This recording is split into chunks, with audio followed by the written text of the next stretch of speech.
Yeah. Yeah, that was a great.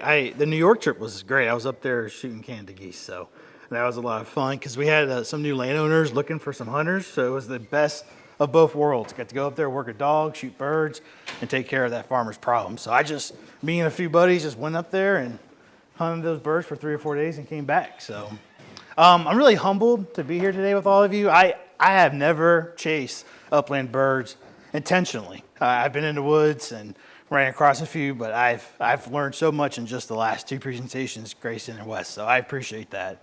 And you're going to see some common themes.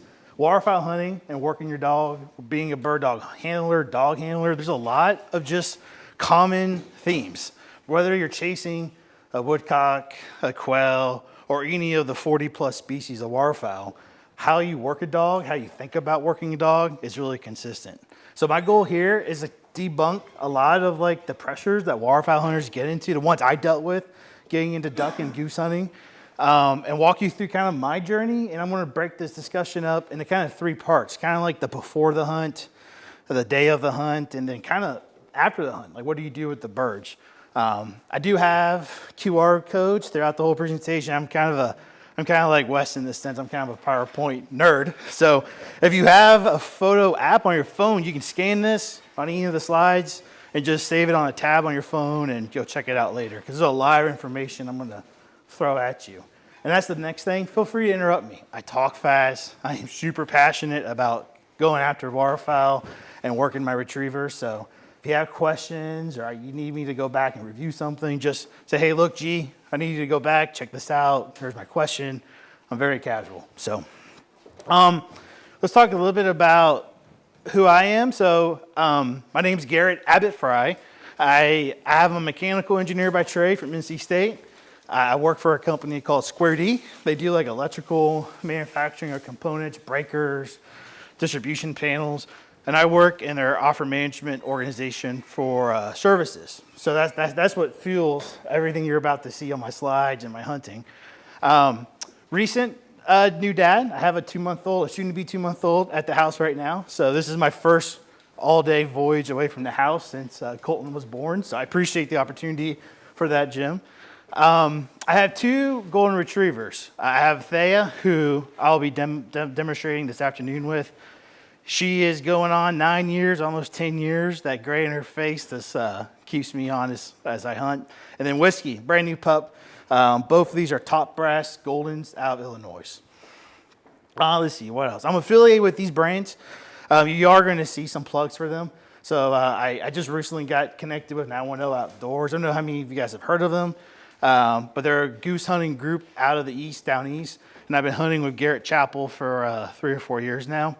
And of course, through them, I'm associated with Triptych and Tangle Free. And these are just kind of manufacturers of waterfowl gear. I'm a native. I grew up in Swansboro, North Carolina. My father was a Marine, and that's what got us stationed there near Jacksonville. And that's a QR code on my Instagram in case you want to pull it out. So my journey, kind of like my why. So effectively, I started waterfowl hunting pretty much from a love of shotgunning. So I was a competitive sporting clay shooter. I went all the way up to master class. I kept that master class title all throughout college. And then I wanted to take what I was learning from shotgunning and apply it to something like hunting. And growing up as a young person, I did dove hunting, but didn't have a mentor. Duck hunting just wasn't, even though I grew up in Swansboro, right on the coast, I didn't really have any level of influence of waterfowling around me. So I kind of got into this sport through a brother-in-law who lives in Wilmington. He took me to Holly Shelter, and I shot my first wood duck. It was game on from that point forward. I was just hooked. So I hunted for over the last decade. I started working just 100% public. I didn't hunt anything private until probably 5 years ago. And my hunting journey has taken me from North Carolina all the way up through Canada. I guide in Canada. I hunt in Canada. I do a lot of different outfitting for snow geese and February hunting as well, because I'm doing everything I can to expand that 60-day window to something more like 150 days, right? So, but my journey didn't start there. I didn't just get plopped into Saskatchewan and get flooded with birds, right? My journey started with a wood duck after a 5-mile hike right, with 3 or 4 decoys and a buddy, right? So I think all of us have to find our journey. And as I've grown as a hunter, as a waterfowl hunter, my love for this sport has now been 100% transferred to my retriever. Like if I don't hunt my retriever, I don't even want to hunt. I am actually going on several hunts this year where I'm not even working a gun. I'm working my young pup Whiskey just to get him experience, right? Kind of like what Grayson and Wes shared, the birds are going to train your dogs, right? Experience will give your dogs what they need to be successful. So for me, it's kind of like this paradigm between my complexity, the engineer head I have, my love for chasing waterfowl. Unlike some of the upland game, you can go after so many different types of waterfowl, and every type of waterfowl has something unique. So you can spend a lifetime chasing a goose, chasing a ducks, chasing divers, chasing different types of birds, right? So there's a lot of, I guess, when I first got into this concern about, well, I just want to go shoot ducks, or maybe I want to go shoot geese. But waterfowl hunting, the love for that is just, you can grow with it. And you can take it whichever way. I have my buddy, Garrett, another Garrett.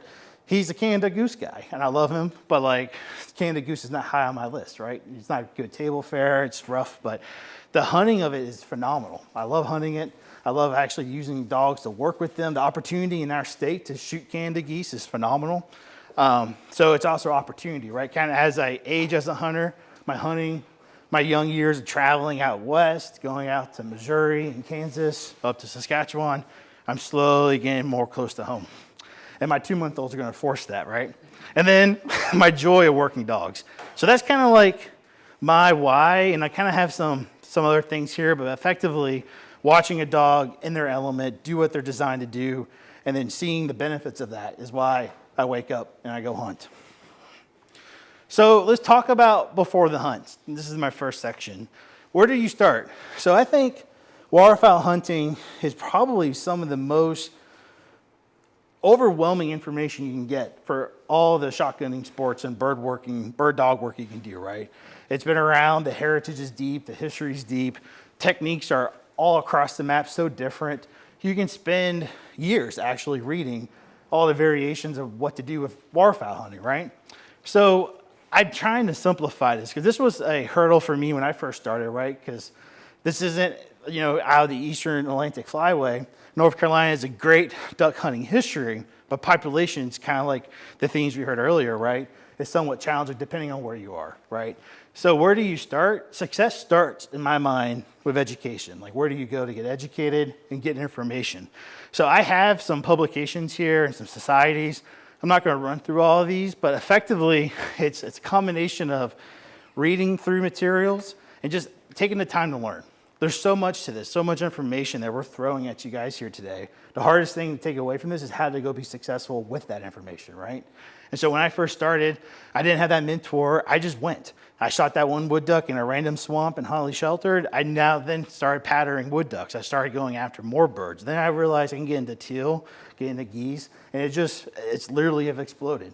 I went from maybe being successful 1 of every 6 hunts to last season, I averaged 70, 80 days in the field, and I only had 2 or 3 hunts that didn't produce birds. But every hunt, I was able to work a dog. I was able to be successful, right? So you have to kind of start there. And one of the biggest things I want you guys to take away from, and feel free to take a photo of this if you want, is there's podcasts. There's a few that I recommend. Ramsey Russell, he operates the Get Ducks organization. How many of you guys have heard of Ramsey? He's pretty famous in the duck world. He actually takes a lot of pride in the history, how to hunt, what to go hunt, where to get information.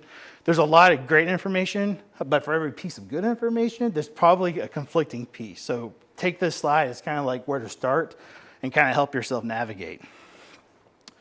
So I have success is where preparation meets opportunity. That's one of my most favorite quotes, because when you get opportunity and you're prepared, you're going to have a good hunt. So another one, what are the key regulations and laws? I think we're going to have some here after lunch to go through some of this. But waterfowl hunting has a deep history on why we have regulations. It's not just random that, we use non-toxic shot. We have restrictions of how many shot shells your shotgun can hold, the type of methods you use to hunt the birds. So I'm not going to go into a lot of that history, but Dale Humberg, famous chief scientist with Ducks Unlimited, has a podcast series that he walks through just the history of kind of how we came to the laws we have today. And it's really important to understand that, to understand what's I have here on the bottom, which is the current laws. These are the ones I'm going to talk about here briefly. Wanton waste of monetary gain. This is effectively the epitome of being a conservationist, right? It's going after cripples, doing every attempt you can to recover birds. It's actually then, taking the meat, actually enjoying the harvest, not just wasting the animal. That's this first one. The second one, non-toxic shot and plug guns. That's all waterfowl, doesn't matter where you're at. Even in parts of Canada, they have some different restrictions, but the use of non-toxic is pretty consistent. And there's some seasons, which I'll go into in a minute, where plug guns are not part of the regulations. But during normal late season waterfowl, it's a 3-shot shell limit. The next one is tagging requirements. This is actually becoming a really interesting new, I would say, more buzzy topic right now. This has always been a law, but it hasn't been heavily thought of or talked or discussed, but it's just making sure we avoid party hunting, right? It's really easy to get out into a field, especially with Canada geese, and you just start piling birds, right? You harvest the birds you kill, and it's just period, end of that. So what you kill is what you take, is what you tag. And the wildlife resource officer is going to ask that same question when he or she rolls up, and you have to be prepared to say, these are the birds I shot and these are birds I harvested. The identification, I'm gonna go through some of that. I have a method that I'm gonna walk you guys through here today. And then federal duck stamps and shooting hours. These are just kind of standard regulations. And I have links to the online regulations digest that walks through everything in really easy to use words. This is an example of this book. So I highly suggest buying this book. It's on Amazon, I think it's like $12. This is the LeMaster method. It's a field guide for waterfowl identification, and it's surprisingly useful in all the flyways I've hunted. I get the spiral bound, and it's already beat up and bloody, and yeah, so it's a great book. Here's an example. I shot a very strange plumed hen, redhead, and I wasn't able to quickly identify it just in my hand, so I was able to open my blind bag, grab this book, and narrow it down to the redhead family. I wasn't still concerned. It wasn't a fully plumed head like you would expect to see on a female. So I was able to use this book to say, okay, this is at least a redhead. I want to keep hunting, right? I know that as part of my bag. I move forward. So this is a real life example. That's my tailgate. Like, this is a photo. I actually texted this photo to a biologist friend of mine, my taxidermist, and then I got all their feedback back to me. So it was very useful to have. So where do we go, and what are the season dates and limits? So these are the current. This QR code will take you to the online regulations, the specific page in the regulations to talk about waterfowl hunting. So we have season dates for both waterfowl, for ducks, and for Canada geese, and then we have it for other types of waterfowl as well. I'm just going to focus on these two. A recent change is we have split the state east and west of 95 as coastal. Let me make sure I get my verbiage right. Coastal and inland. So those two separate areas of the state have different dates, and those dates are here on the screen. And then for Canada geese, we have a resident zone, and then a northwestern zone or northeastern zone, and these are just different limits, different bag limits, and different methods you can use in those two zones. But that's how our state is divided for waterfowl season. Is there any questions on this? This is a relatively, I think, guys keep me honest from the commission, last 2 or 3 years, relatively kind of new for us. How many of you guys knew that we had 2 duck zones in the state? A handful? Okay. Then, of course, I have the limits here. Cannot be more than 6 birds, 6 ducks, and those 6 ducks have combinations. And that's why waterfowl identification is really key. And I actually think besides where to hunt, kind of like what you said, Wes, along with how do I identify a flying duck, and the third being what do I need to go kill a duck or waterfowl? I think those are the 3 hurdles that most duck hunters face when they first started. Because identifying ducks on the wing is an art. And I have my method, which I'm going to show you guys. Yeah, this is the LeMaster method. Okay. Yeah. And you can buy the hardcover, but I wouldn't recommend it. If you use it as much as I've used mine, I buy one about every 3 or 4 years. And I think he has a second edition on Amazon now. But I have another book you can also buy as well. But I keep this actually in my blind bag. I have settled disputes. I have won bets. I have corrected other folks in the blind. So this is just a good Bible to have. And also, if there was an honest mistake and you had this and you walked the resource officer through it, he or she can educate how to do it. And the picture I have here of this, what it ultimately decided wasn't this top piece of the bill. It was actually the bottom part of the female secondary feathers that helped me identify this. It was something other than something obvious on that bird. So, scouting before the hunt. So we're still before the hunt. What does this look like? So I have a quote from my buddy up there. Everybody wants to shoot, but few folks actually want to hunt, right? Scouting is part of hunting. How we think about scouting, how we approach scouting. If you don't get enjoyment from that, you need to ask yourself, is this what you want to be doing, right? And I enjoyed, especially when I'm outside of North Carolina, scouting is some of my most favorite parts of the trips. When I go up and I talk to farmers in parts of the southeastern sides of Saskatchewan, and I get to glass hundreds and hundreds of acres of a field and find birds, that gets me almost worked up as it does when they're decoying in my decoys, right? When I have them actually backpedaling. Oh, thanks, Jim. So I had this definition up on the screen. This is an Onyx article. I thought it was a good article because Onyx, of course, we heard it earlier in some of these other presentations, is a paid-for app where you can get imagery. They promote a lot of education around how to scout. But when it comes to waterfowling, I think effectively it's 2 steps. You want to go eScout, right? Go through online websites, maps, Google Earth, things like this. Then you want to work your way down to boots on the ground, actually be there. So like, it's one thing to kind of zoom in on a topo map or imagery. And it's another thing to say, okay, what does this look like in daylight with my boots on the ground?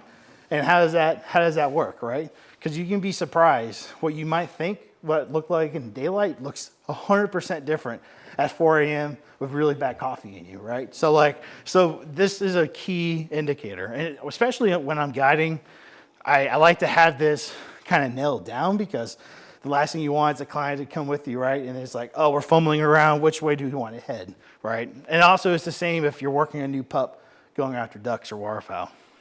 Some considerations. Our game lanes actually for waterfowl have specific rules. So in the digest per game lane, you can find rules and regulations for that game lane. And there's some game lanes that are kind of promoting waterfowl. They have impoundments. Maybe it's agricultural flooded timber or flooded fields. They have areas that they want you to scout from. They don't want you just to free willy, run around with a dog during season or early season to scout. So there's specific scout paths. And I'll show you a map of what that looks like. Bring binos. Waterfowl identification by itself is hard on the naked eye. No sense in not giving yourself an extra layer, right, to go after them. And then the final one is start with your homework up front. Have pins. Have offline maps, places to park. And while you're scouting, be mindful of a lot of things like brush you can grab, or a place you can stash a truck, or if in an emergency situation, how would I get out? Is that gate actually locked? These are some important questions because if things have happened, I have stories that I can share where I've had to go after other hunters to get them out of the woods. I've had to assist people coming out of the woods. So while you're scouting, be thinking of that worst case scenario in your head too. Like, what's my escape path if I had to bail? Well, what does that look? How would help come to me? How would that look like? If I'm hunting on water, is it clear right before I leave exactly my GPS, my lat and longs? Because once you're on water, that changes the game, right? Unless you want to swim everywhere, which I don't recommend. Any questions on scouting for waterfowl? These are kind of the key themes. Do your homework up front, online research, get your boots on the ground, and be very observant. And you can scout waterfowl. If you want to scout them in the morning to kind of see what they're doing and techniques of how they're landing, and are they in family groups, what are the species, you can time your scouting accordingly. But if you still can't get out there, a lot of our best hunting's on the eastern side of the state. If it's a 2-hour drive for you still go. You don't have to actually have physical eyes on birds. You need to have more information on the terrain, the habitat. These are indicators, right? Because during the migration, ducks can appear overnight, literally. Like, depending with the right weather, right cold front pressures in the atmosphere, what may not have birds one day could have birds literally 12 hours later. So I put more emphasis on success around habitat, brushing areas than I do more so than, eyes on birds. So where do I hunt? So I have some facts here. In the waterfowling community, there's a lot of bad news on public hunting, and I can't. It really bothers me because I've had so many years of success killing ducks and waterfowl on North Carolina game lands. So here are some facts. We have 2 million acres of public lands here in North Carolina. That's incredible. I know it's a small percentage. I think we heard earlier today, but it's still greater area than one person could probably ever cover in their lifetime, right? So we have 58 game lands that have waterfowl opportunities. This is a screenshot of the Wildlife Resource Commission's website where you can go and actually see and filter waterfowl and have the game lands appear that they have known waterfowl presence on the game land, or there's waterfowl hunting opportunities at that game land. And then I have another image here on the left, Google Earth. I'm not going to go too heavy in that. Wes kind of knocked that out for me pretty good. But effectively, the goal here is just start your research. There's a lot of areas and a lot of resources, and you can do a lot of this without having to pay for an app. For my first 6 years of hunting, I never used Onyx. But once I started traveling out of the state, and I started having to manage my leases, I started having to manage my farmers and relations and take notes, I needed a system, so I'm exclusively using Onyx now. But yeah, these are just some of the tools. And I also wrote Basecamp, Garmin Basecamp. I use a tracking collar that has the overlay on it in my hand. So I use that, and I'm not as good as I have been, but I try after every weeks of hunting, after 3 or 4 hunts, I do my download in Basecamp, I take notes, and I move on, make that part of my hunt log. It's kind of my discipline, my engineering head, making sure I have my information down. So where do I hunt, and what's up with guides? So another bad press that I think waterfowl hunters have is the only way to kill a duck in this stage, you got to pay for a guide. That's not true. And I highly suggest that with all the information about waterfowl hunting, the learning of it, if you're really new, going on a guided hunt is not the end of the world. It's actually can be a really rewarding experience. So I highly encourage that. Even if you have a pup that you're trying to do retrieving work for waterfowl, I would almost think of it as 2 schools of thought. You have to develop yourself as a waterfowl conservationist and hunter as much as you're developing yourself as a dog handler. So tackling those independently isn't a bad idea. So going on a guide hunt, sometimes, in this case, Aaron, I've been hunting with Aaron for 12 years now. He lets me bring my retrievers on his hunts. And I pick dates that are not the best dates, but I get his boat to myself with him, and normally both are his golden, my golden, and his lab, and we hunt the birds that folks are tough to go after. These unicorns do exist. And also guided hunts in the eastern side of North Carolina is a lot of fun. There's a lot of opportunity out there. So consider it as an avenue for your learning, more so than an avenue for your hunting lifestyle or hunting passion that you want to kind of develop. So some facts. Waterfowl guys will normally allow pups to join on hunts. Just have that conversation up front, be frank, be honest. Last thing you want to do is roll up with your retriever and expect that retriever is going to hunt. Best-in-class guides are often connected to the region, many generations, right? So when I'm talking to outfitters, even outside of the state, I kind of want to know what that outfitter might be doing in their dirt. Are they doing anything for the community? Are they associated with any organizations? Do they have a heritage of hunting, or are they just a transplant, but they're trying to start a business, which is still perfect? I just want to know that before I book. And then many guides will share insights. I remember my first hunt with Aaron. I told him, I'm like, look, it's like I have my Remington. I had no dog. This part of Currituck County, I always want to hunt ducks in. I'm just here to learn. And man, he went out of his way to show me decoy rigging, setting up decoys, how to set up a blind, where to hunt, where to go. I mean, it turned from a guided hunt to almost a guided instruction, and I loved it. And I've been hunting with him ever since. 60 to 70% of the guides that are for waterfowl are actually using public waters. So it's not like they're taking you into private lands. There's a lot of private land hunting opportunities as well. But more than half our guides are using the same access to areas that you can use. So let that sink in. And the last one is best guides often book a year in advance. So If you're thinking of this, get ahead of it, be proactive. If you're getting the bad vibe from an outfitter because you're asking too many questions, move on. And the last one, red flags. I'm just going to be very brief. Effectively, if you're hunting on water, if they're not they don't have a captain's license or they're not qualified, I would avoid that. And also try to avoid the party hunting mentality when you're outfitting or going on an outfit. You want to go out there and harvest the birds you shoot. And this is actually layout hunting on Currituck Sound and a scissor rig outside of Pamlico that I often run. And this is these are both, well, not so much layout, but the scissor rig style of hunting is a very North Carolina traditional way of hunting divers. So what gear do I really need? I think this is another hurdle, right? I mean, if you go and type on Google right now, waterfowl gear, you'll be overloaded, right? They want to sell you hundreds of decoys, really expensive waders. Like I mentioned before, I started off with a very small gear set, which I'll show this afternoon, but I have a slide coming up that shows that as well. But I have must-haves and nice-to-haves. So effectively, same stuff we heard in the earlier presentations. First aid, your safety and your pup safety. Obviously a shotgun, proper licensures, dog collars, water. I think the one thing that I'm probably going to jump ahead onto is this, what I would call the small decoy spread. There's a lot of hunting you can do in this state with a single decoy bag. And that's how I started. That's how a lot of people start. So I think that's the must-haves. The nice-to-haves are things like sleds. I have a really great story about sleds that I'll share here in just a minute. But other things like variation of calls. You can do a lot of duck hunting with just a whistle, and I'll show that this afternoon. Marsh seats is comfortable. Sometimes you just want to sit.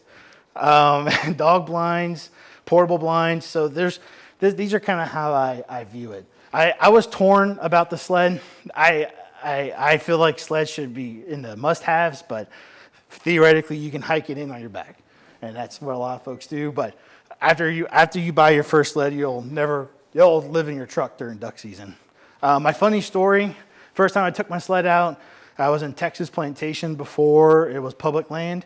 I was hunting with some of the folks that ran the club many years ago. An older gentleman had what he thought was a stroke, but it wasn't a stroke. He was just super dehydrated. He was my stature +2, and we took him out through the sled. And so it's amazing to have gear like this because you'll find ways that you'll never think of using them. I've also put my younger brother in this sled to put him across the ditch to go get the truck. So there's a lot of things you can do with a sled. A lot of things. Another thing to do before the hunt is looking at shotgunning. So maybe a little different than upland. Most waterfowl shots are taken at a decoying bird or a passing bird.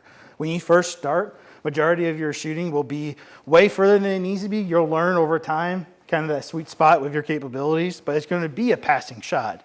So a lot of shotgun advice I would give is kind of similar to Wes's, is your shotgun fit is the number one important factor. If you're not comfortable with your shotgun, it's too heavy, maybe you need to go down a gauge, whatever it might be, you start there. If it's not going to be comfortable for you, you're not going to be successful with it. Start simple and grow your gear.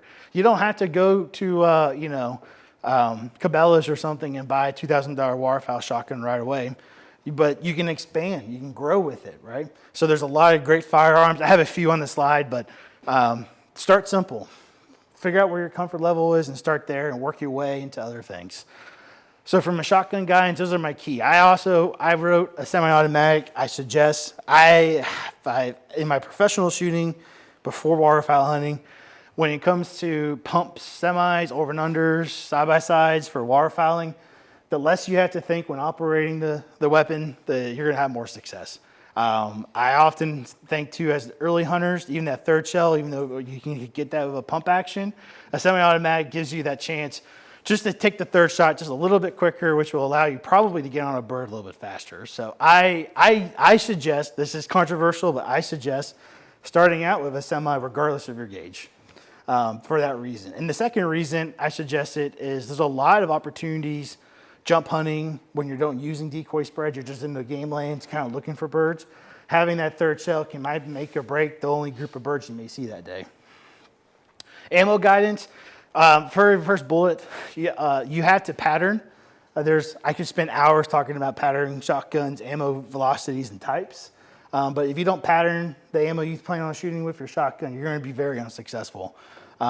Especially with waterfowl shotguns, every different make has different types of shot patterns. Like when you shoot at paper with a Remington versus a Benelli versus a Rite versus whatever, they're all going to look different with the same ammo. So patterning your gun so you understand what your gun's doing is really key. And then honestly, the pattern density outweighs any of the shot types of non-toxic in my opinion. So if you're good with steel shot number 4s at 30 yards and you want to run that, so be it. There's a lot of hype on ammo, especially for waterfowl. They promote messages. I don't even want to go down that path. If you want to research a lot of like the different non-toxic actual facts out there, I have some YouTube channels to check out. Surviving Duck Season, this guy is insane. He's sponsored by Boss Shot Shells now, but he actually does what I would argue a very disciplined approach looking at shotgun performance. And then Target Focus Life, I used him before him and I used to consult before he had a YouTube. And he just has some really good basic fundamentals on shotgunning as a whole. And either of these channels would be great for any of the upland game or waterfowl that you may chase. But focus on density versus non-toxic type, the bismuths and heavies, whatever it might be. That's secondary to how your gun actually shoots. And then for chokes, my guys just start with the factory chokes. You buy a decent enough shotgun, whatever gauge, it's going to come with all the chokes you ever will need. There's a lot of advantages of buying aftermarket chokes, but my guidance is to start with the modified that comes with your shotgun. And just shoot it, run it, think less about the choke, think more about your shooting discipline, your breathing, your mount, your comfort, things like this before you started experimenting with one of the hundreds of brands of chokes out there. And then I kind of had these two suggestions. I'm not affiliated with Frocky or Benelli, but under $1,000, you can get a Frocky Affinity. That's a solid shotgun. Winchester has solid shotguns, Mossbergs. It's kind of the Ford and Chevy discussion, right? So that's just a very solid frame, inertia gun for under $1,000. And then, of course, you can go all the way up into crazy dollars amounts, as you guys know, with shotguns, right? So these are just two that I recommend. So yeah, cut through the noise, stick to your comfort budget, and just be simple with how you think about guns. And then that will pay you off dividends year after year as you get into the sport. So before the hunt, shotgun and basics. So shotgun shooting is 90% mental and 10% physical, at least for waterfowling. I can't speak that for upland. But I coming from a sporting clay shooting background, you train yourself to mentally prepare for different shots, different angles, how you hold a gun. A lot of my first few years while duck hunting, I actually missed a majority of shots. As the master shooter, that I shouldn't have been missing. Like, it was really frustrating me.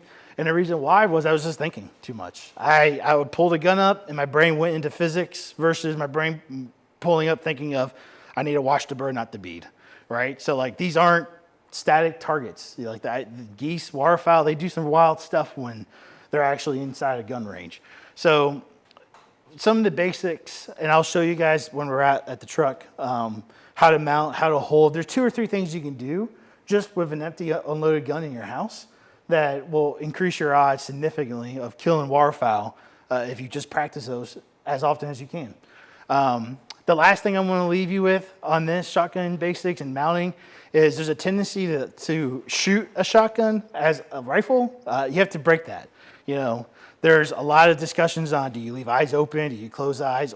Honestly, the answer is whatever you're comfortable with and what you're good with. When you go to check out those guys' YouTubes, you'll learn that people who are cross-eyed dominant, even though they may not think they're doing it, they are obstructing one view of one eye versus another eye. Or maybe they're actually compensating by pulling through a shot. There's a lot of things that you can learn by having someone watch you shoot that just you can pick up that you never even know of. In my first few years of waterfowling, my 2 takeaways was get out of my own head and slow down. Like when I pull up to shoot, get comfortable, make sure your body position's right, take the shot versus treating it like it's a competition, right?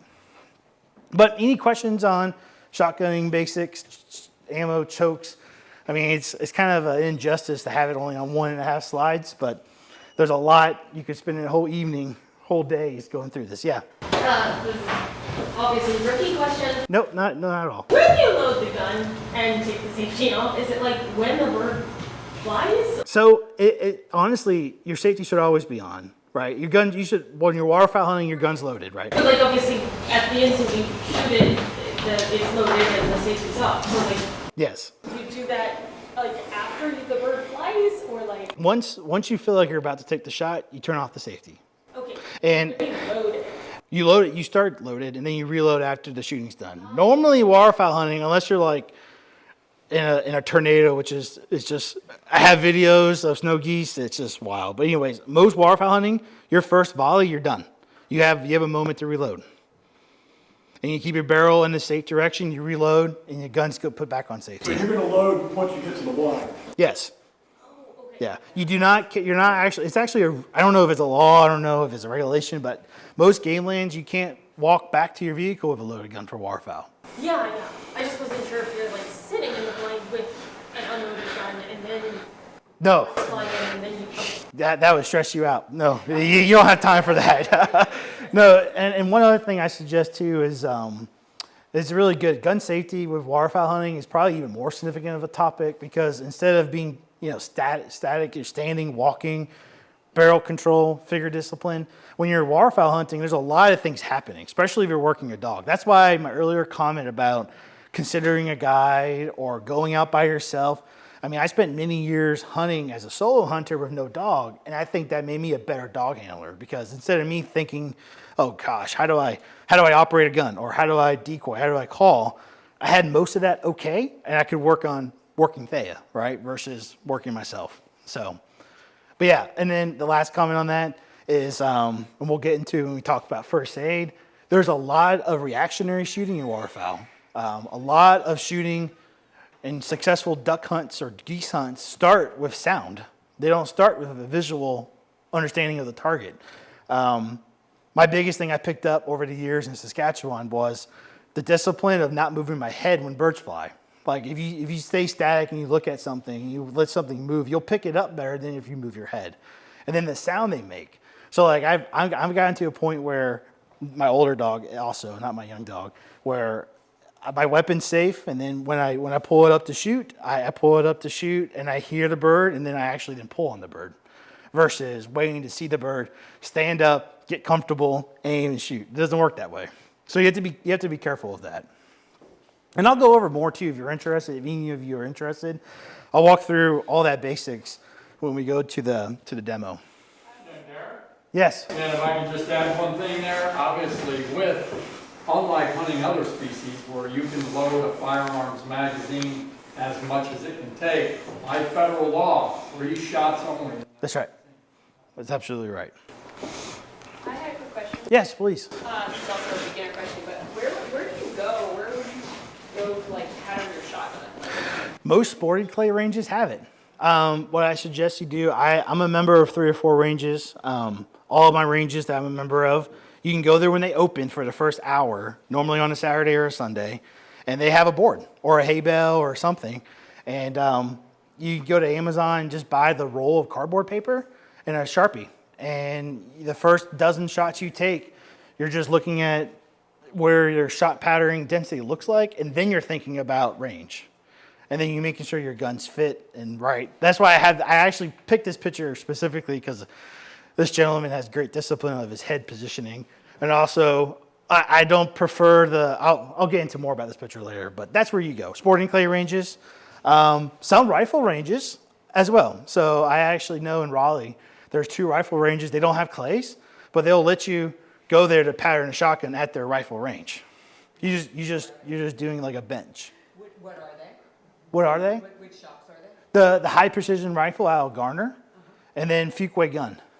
And then there's a third one, but I can't think of it. The Wake County indoor range that we run, you can't pattern it. No, you cannot there. No. The sheriff's range in Holly Springs, you cannot pattern guns there either. If I can also add there too, on our website, we do keep a list of public-private ranges. Most of them are like handguns and things, but a list of our managed ranges where yes, we're starting to create more opportunity to actually pattern that gun to see what the Yep. pattern looks like. And That's right. it is usually like at a rifle. Yeah. Yeah, and normally they want you to do that when they open. Any other questions? I don't have a question, but I got a comment. I've been hunting all my life as a kid, but never had any kind of instruction or anything with my grandchildren. One year for Christmas, we went to a sporting goods range Yep. and got them lessons.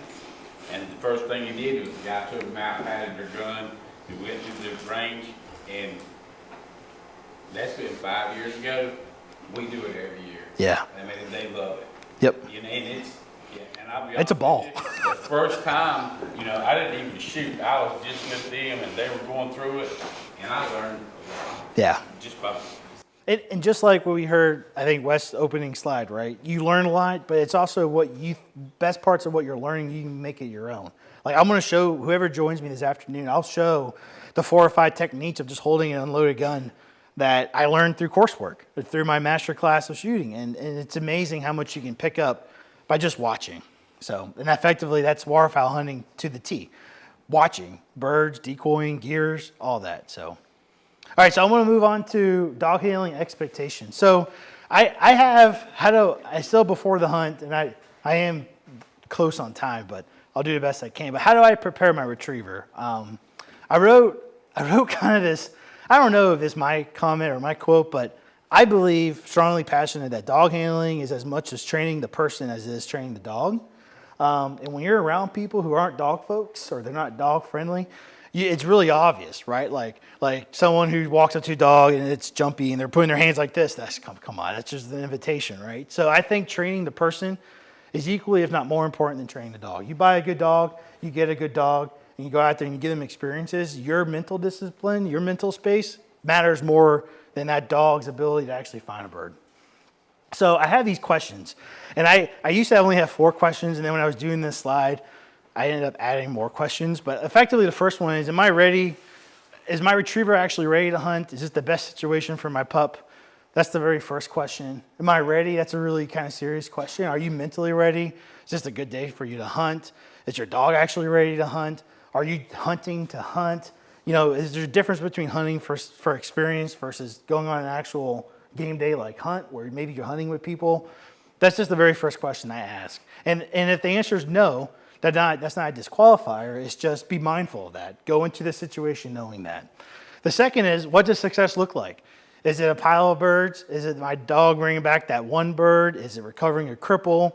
Just answer this question for your success. And you'll learn as a dog handler as you go through the years of doing this, especially if you get into waterfowl.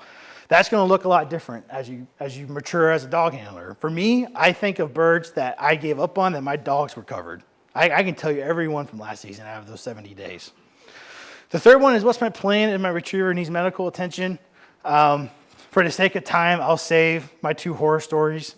But you need to have a plan, and that plan has to include an exit path or a way to get out of the game land for yourself and for the people you're hunting with and yourself. Number 4, what is your expectations of yourself? Are you expecting to buy a golden retriever and go out into a duck hunt and that duck dog just figures it out? Or is your expectation is, I'm just going out in the woods, have a good day with my dog, right? Answer that question for yourself and be open to yourself about that. And are you in a rush? This number 5 comes out of a fatality 2 years back out of Hyde County, where a gentleman unfortunately lost his life because he was just in a rush to hunt. You know, so are you in a rush? If you're in a rush, my guidance is stop. Just stop. Just either call it a day, don't go. But the last thing you want is to have that anxiety and patience built up when you're working your dog with a gun. Number 6, are there outside pressures? This can be all kinds of stuff. This can be you purchase a 7-day hunt pass in Virginia and you're on day 6 and you haven't shot a bird. This can look like other hunters with you that aren't dog handlers, but they don't want to, bust the next group that comes in because you got 3 cripples to go after. This can look like a spouse giving you a little bit of heartburn before the hunt. So outside pressures can be a lot of things. And your decision to hunt, you have to be cautious of what those are. And then the last one is, are you ready? Is your headspace clear? Because when you're hunting with a dog and a retriever, the priority should be the retriever first. Second priority should be yourself, in my opinion. Key elements for waterfowl dog handling. So I have on here it looks like a regurgitation of words, but effectively you have two themes, right? I wrote various phases, but a waterfowl retriever's journey is never scripted. Like you're not going to buy a book, read that book cover to cover, and your dog going to do whatever it does in that book, right? It doesn't happen that way. So the North Star is building a discipline that fits your need, and a hybrid model is okay. So I train my dogs. I've trained both my dogs. I've trained other people's dogs. I'm not by any means a professional dog trainer. I don't operate a kennel. But I've picked up over the years 3 or 4 different methods for conditioning, force fetching, that just works for me and what I want. And these are the books and materials that I read and I gave access to. So building a hybrid model is okay. The trick is if you have questions, ask, right? There's resources. You can have a paid for Standing Stone Kennels kind of tutorials where you can go through. There's kennels you can go to get training courses.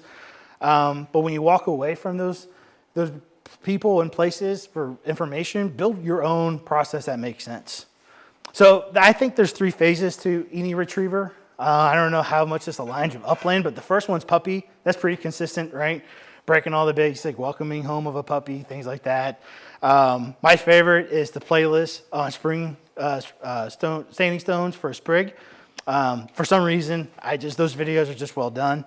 The phase 2 through 3 is where you start going to basics, force fetching, and kind of more of a warm-up period for waterfowling. And to avoid a lot of time stuck, I'm very passionate on this topic. When it comes to retriever work, you really want good force fetch techniques. You want the retriever to be able to hold that bird. You want that retriever to be able to mark that bird. A lot of the pressures and time spent retrieving of wild game, especially waterfowl, is marking a bird. So you want to have that kind of philosophy going into it. Instead of flushing or pointing, a good success with a retriever looks like a blind retrieve, several birds recovered, right? So these are the 2 books, Mr. Graham's series for Smart Fetch and Smart Works. These are both available on Gun Dog Supply and also, I believe, on Amazon. But Mr. Evan Graham's and also Walter's Water Dog books are the 2 kind of methods that I use. I use Walter's discipline for fetching and marking. The drills that's in his book are hands down the best. I use Mr. Graham's conditioning and force fetch techniques, and I use most of his techniques. I don't do much of the tabletop work, things like this, but I use the force fetch and conditioning methods in those pieces of books. So section 2, game day, the day of the hunt. So I have a pre-flight checklist, like had to avoid the dang it, I left whatever at the house. There's a place for everything. Everything has its place, right? That's a famous quote. I kind of have a sequence where, especially when I go out of state, I have a kind of a mental check that I go through for different pieces, different things. And I've developed what I call my rig. I have several rigs. But I have, like, if I'm going after puddle ducks, if I'm going after divers, I'm going after geese, I'm going after snow geese, my thought and my checklist is pretty much the same. But the whole process is you have to make this your own. But these are just kind of things that I do. I go through my blind bag. I make sure the first aid kit's there. I make sure my water's there. I make sure my dog first aid kit's there. I make sure that I have good bag discipline for my decoys. I'll explain that at the truck this afternoon. And I'll also just make sure that I have all my offline available maps. So when you're getting out to your blind or you're getting out to where you want to hunt, last thing you want is waiting for Verizon or AT&T to load, right? So go ahead and just download those pre-hand, put them on your phone, on your app, and I want to make sure I have those available with me. And then another good practice is make sure people know where you're hunting, right? We kind of saw that in the earlier slides. And this was my first rig. I put that up there. There's my wife's Subaru Forester. This was my first trip 4 years ago to Canada. So I hunted 40-something days out of this rig. And I had my one cooler, my sled, decoy cart, dog in the back, and gear. And that was about it. So you can start with anything, even the little Honda that Jim, you saw me roll up in. That was before the Subaru. So the day of the hunt, your hide. So a lot of waterfowl hunting is done where you go somewhere and you set up a blind. That blind can look like a lot of different things, but you set up a blind, you normally sit in that blind, you put out decoys, and you call the game to you. That's normally how this game is played. So when you're scouting, you're looking for places of cover, you're looking for places to set up a blind, you're watching what the birds are doing, and you're going to have to kind of make a decision on where do you want to have your blind. And some thoughts I have is, well, 9 times out of 10, your blind location needs to be where the birds are, not to favor your shooting. So even if the birds are kind of coming in, my worst shot is the Chandelle, right? The arching shot, right to left. I suck at those. But if that's what the birds are doing, and that's the best place for cover, that's where I'm going to set up, right? And also make sure that you play the wind. So all waterfowl, in my experience, there's a lot of debate about Canada geese on hills, which I'll go into that another day, but they want to land into the wind, right? They want the assistance of the wind to slow them down, get underneath their wings, and kind of bring themselves to the earth, right? So, or that earth can be water or actual, like a field, right? So you want to have the wind playing to that when you're setting up your blind. And not in 9 times out of 10, you go out to there, you have the good wind, your scouting report has a good wind. 45 minutes to an hour in this state after duck hunting and you're blind, the wind's going to move. So you have to be ready for that. And that might mean you're shifting decoys, maybe you moving your blind a little bit, maybe you change up some things, but like you have to keep that in your forefront. So maybe your blind location is good for maybe 1 or 2 different winds, right? And then I got some styles of different types of blinds there in the bottom. So if you're hunting in a marshy environment, maybe you want to be in a boat, maybe you want to have like a sled, maybe like a layout boat.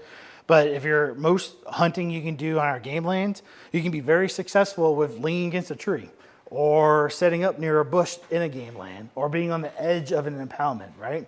So a lot of this stuff is on my nice to have list, not required list. The one piece of camouflage I do suggest is a blanket. So there's a lot of different blankets out there. I think this is Tangle Free's blanket. I started off with just a piece of canvas that I had loops that I put in myself. And when I get out there, I just shove stuff in those loops and I'll hang it up between whatever I'm sitting behind. That's my blind. I mean, this doesn't have to be complicated.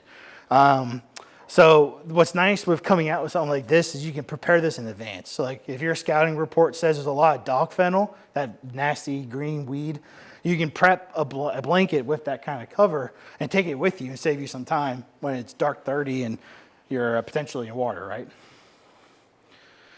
So decoys and spreads. Pretty much at the end of the day, when you think about decoys and spreads, you can spend a lot of money on a lot of really nice decoys. You can spend a lot of cash on motion decoys, different rigs, different styles. My guidance is to keep it simple. In this state, the majority of the ducks and waterfowl, if you're hunting our game lands, are going to be puddle ducks. If you're going into some of the bigger sounds and skirt the game lands, you might get into some divers. If you're hunting inland, going after larger game like geese, you're going to be going after Canada geese specifically. Those are going to be your common themes. But when it comes to figuring out what decoys to buy, my guidance is keep it to one bag to start off with, because you're going to already have potentially a dog, a blind bag, a gun case, maybe a seat if you're really luxurious, right? So you're already going out there with a lot of stuff. You don't want to add more if you don't need to. So this is how I started. I started out with a 12-pack. I did not have a decoy bag that was as pretty as Tangle Free's. I just had a standard Cabela's 12-slot. But that 12-slot bag can fit 24 ducks if you actually do 12 big body or full-size ducks, along with a dozen, some type of smaller duck like a teal. So that's how I started with. And that rig in a marsh, that rig on the side on the eastern side of or western side of an impoundment, like maybe setting up like where it's already flooded, you can do a lot of successful hunting with just that. And that's a relatively inexpensive way to start. If you go on to Facebook Marketplace, you can find decoys that are used, one season used, and buy them really affordably. But that's where I would start. And then for rigging of the decoys, my guidance is go light on the ounce, the weightage, 8-ounce mushroom shape. Avoid the eggshells, avoid the Texas rigs with just 12-inch lead. A lot of places you go in game lane will have varying depths of water. I have a really good story where I lost an entire rig. I had no boat, and I just saw them drift away. And it was that hunt, I trained Thea to actually bring my decoys back, which I'll demonstrate this afternoon, because I couldn't afford to do that, keep doing that. The one thing I would suggest, this is extras, again, not a requirement, is a confidence decoy. And where we live, a confidence decoy can look like a goose. So this is a bird. When other ducks are flying, they're kind of looking down, they're kind of seeing the feed, they're seeing the different flight paths. They want to flock together. Having some geese in your spread will bring that, okay, this is a comfortable area, I can be here because the big guys are here, right? You can also do this with coots. Using black duck silhouettes and coot decoys are becoming more popular now. They were always popular in the Midwest. They used to just paint jugs and throw them out in the water. So it's not a new concept, but it's kind of new here. But this is my guidance for decoys. More decoys does not equal more ducks. Keep that to yourself. Remind yourself that. And then just research various tactics on how to set them up. I have a slide coming up. But my suggestion is keep it to one bag and just get out there. So how do I set up decoys and spreads? Again, waterfowl want to land into the wind. You want to be mindful of distances, especially in the dark. I don't know, you can practice this at your house, but you can get 4 minutes. Ooh. So you can practice at your house. Practice distancing at late evening hours. You know, get an idea of what 30 yards look like when it's not 12 o'clock in the afternoon. Get an idea of what your paces look like at 35 yards for you, not for someone else. And then these are just the two I would call stereotype, typical blind setups in decoy rigs. You have the U, pretty self-explanatory, the wind's on your back. You have a kill hole with kind of a flaring group of decoys.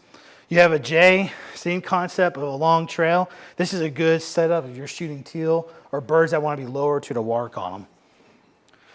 So I have this slide for retriever expectations. You know, I want to kind of breeze through this. Effectively, I think you have to be mindful of 2 or 3 things.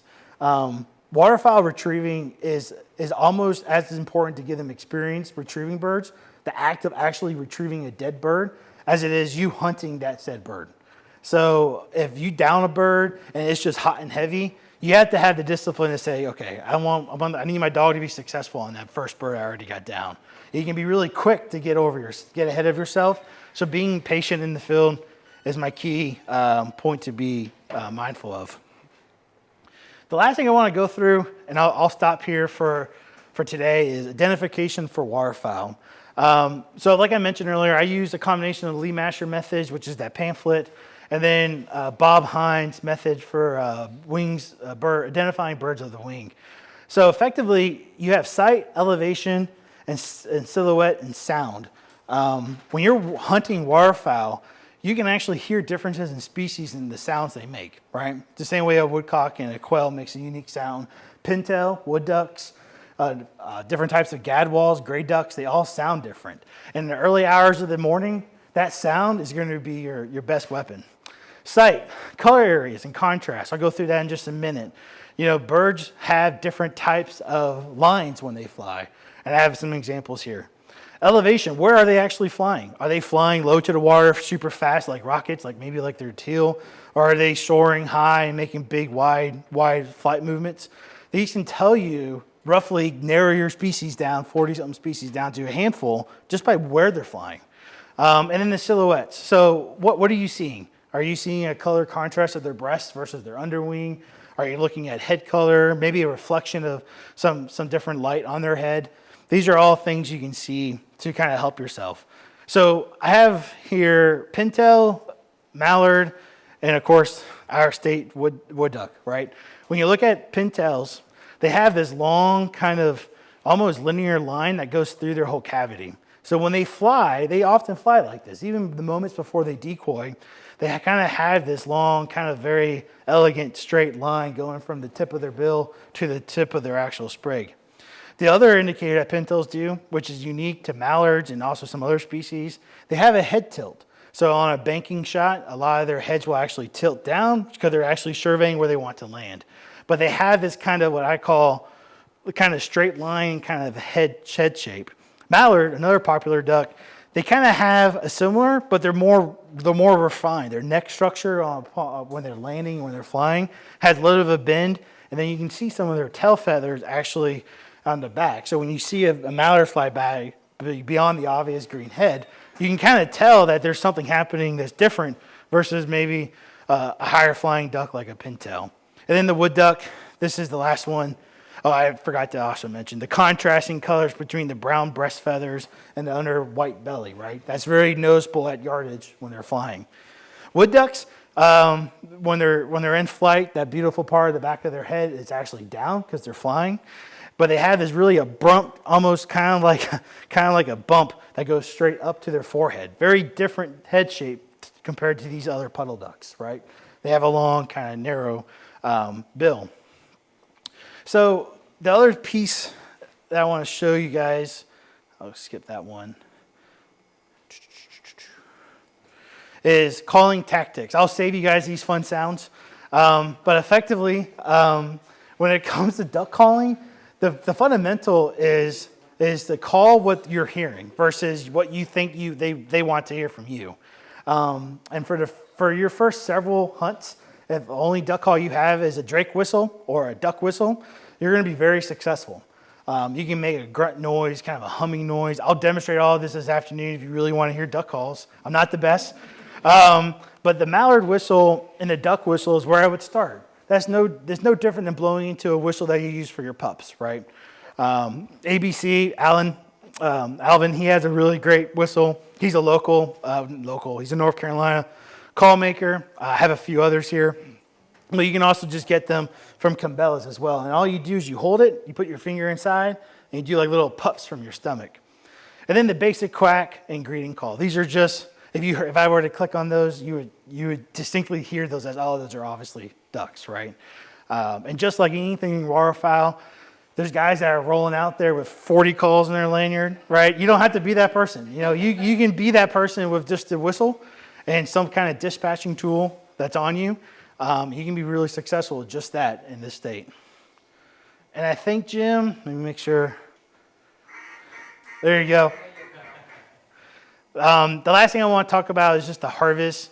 I'll save this video. You guys will have this presentation after today. But just like all the upland, the best way to eat ducks, various types of ducks taste different. You know, I can't tell you that every duck tastes like the other duck. But start your process of enjoying your harvest with a plucked breast. You can fillet the breast off the breastplate. There's different styles you can do that to where you can keep the skin on, but have like two pieces of flesh, both breasts with one skin connecting. But you can also just breast them out. But I highly suggest you try it. Even a sea duck, even some of the other maybe not so higher quality game or table fare. If you try them with olive oil, skin on, in a hot pan for less than 10 minutes, or on a grill and you sear them both sides for a couple minutes each side, you'll be surprised how good ducks actually taste that other folks may have said, oh, that's really gamey or doesn't taste so well. Last thing I'll leave you with the harvest, cleaning birds when you're actually out in the woods and you're killing waterfowl. The guidance, the etiquette is not to do this when you're in the game land. It can be tempting, right? Because if you're like me, I live in a subdivision. I get to my house, my neighbors know when it's duck season, right? Because it's just the driveway's covered. But I'd rather keep that mess at my house versus in the game land. And that's for a couple of reasons. One, you want to be mindful. There's other people visiting our game lands that aren't conservationists or waterfowl hunters or hunters in general. Number two, just kind of like truck scouting, right? You kind of want to avoid the billboard of a feather pile. But also, just from an ethics standpoint, if you have to clean your game to get home, there's ways you can transport ducks. These aren't deer, right? I mean, you can go home several hour drive with these things on ice. So don't feel like you're in a rush either. And enjoy the game. Ducks are an amazingly tasty animal. When you get into geese like speckle bellies or sandhill cranes, these are some of the best tasting things you can kill. So that's all I had for you today. Any questions? Thanks. The burgers are going to be a little bit late, so we have some time for some questions. Any questions about shotguns? Well, this weekend, hey, I would love to go into shotguns. I own more shotguns than I should. What got me into sporting clay, I'll share this story with you briefly. I had an uncle that passed away, tragic accident.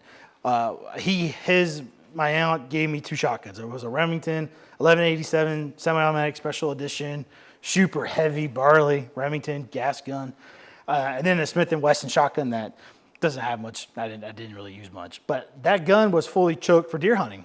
And I went dove hunting as I must have been 12, and boy, I was getting my butt kicked.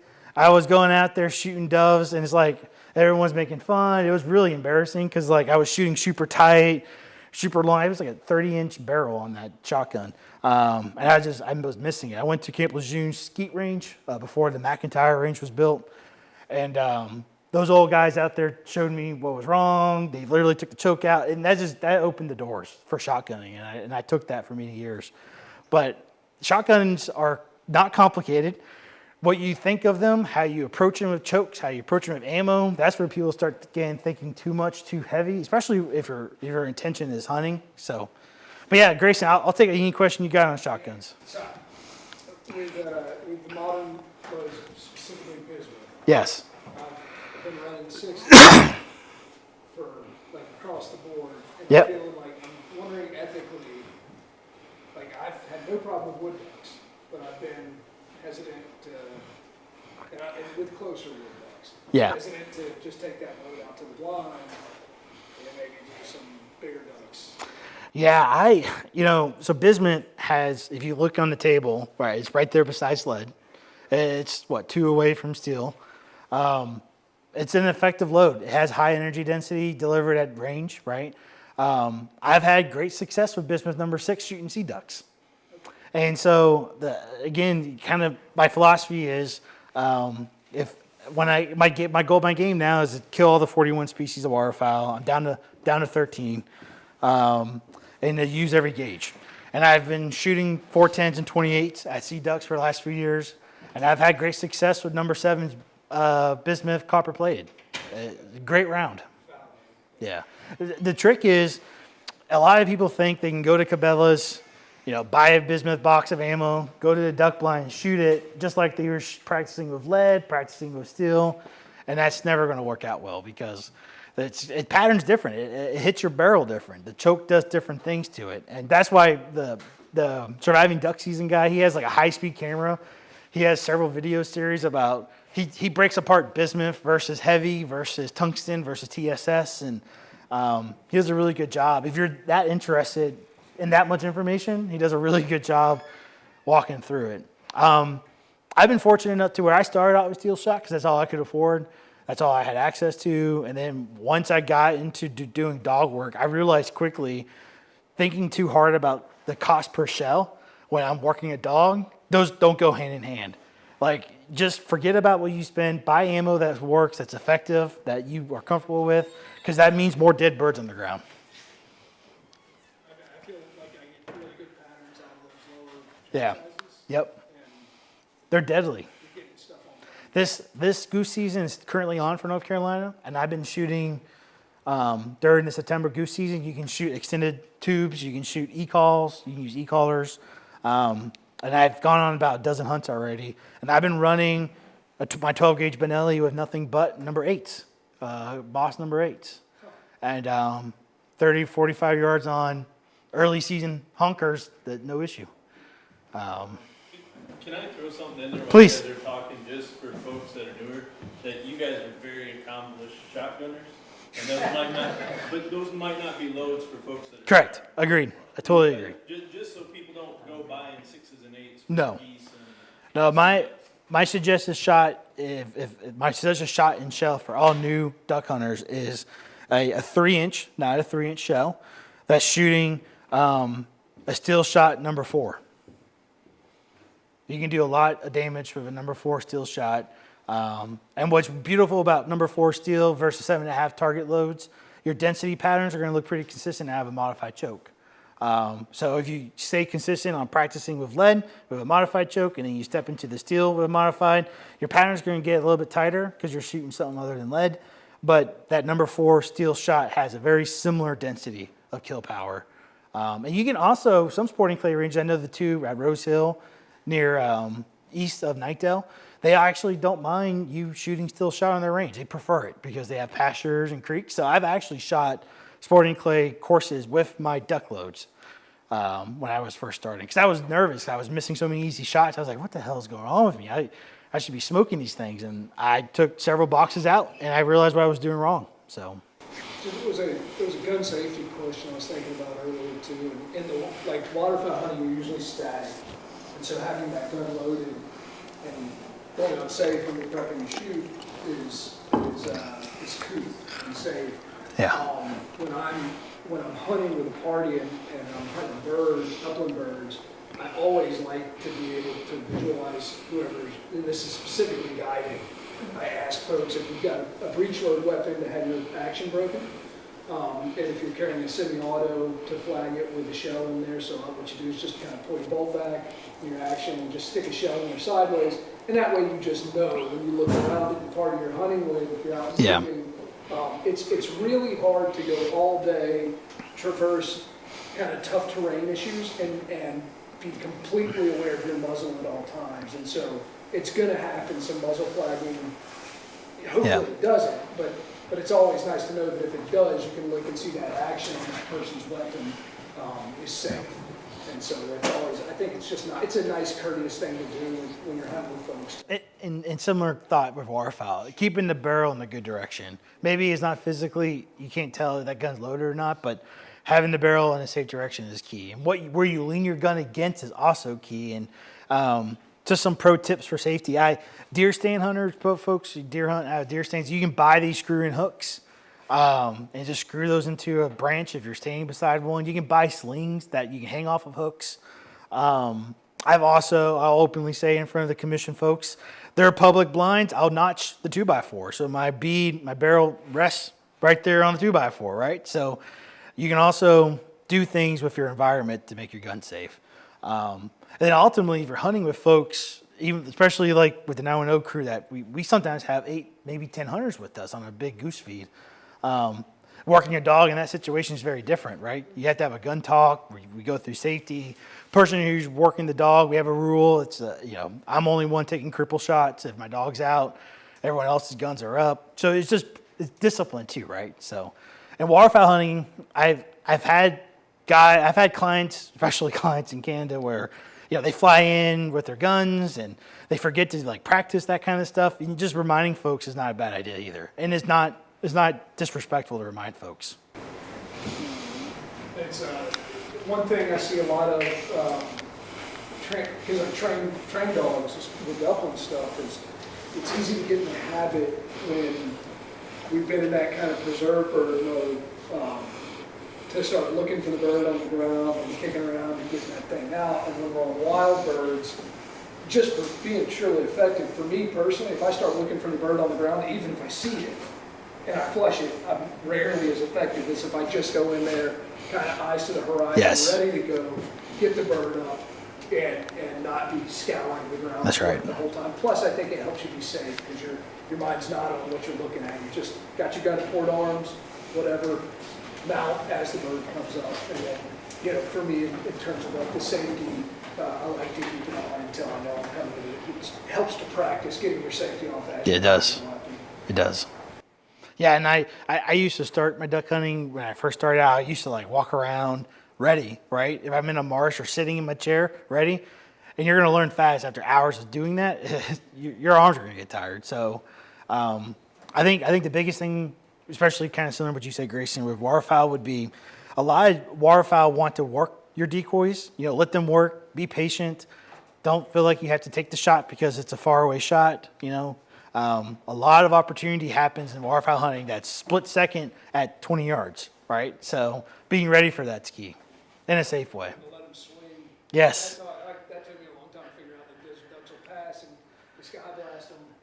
You just sit and wait a lot of times. Yeah. To come back and work. Well, this basic quack call, I'll demonstrate it this afternoon, like I mentioned. This is a great call to actually slow yourself down. The whistle is almost too easy.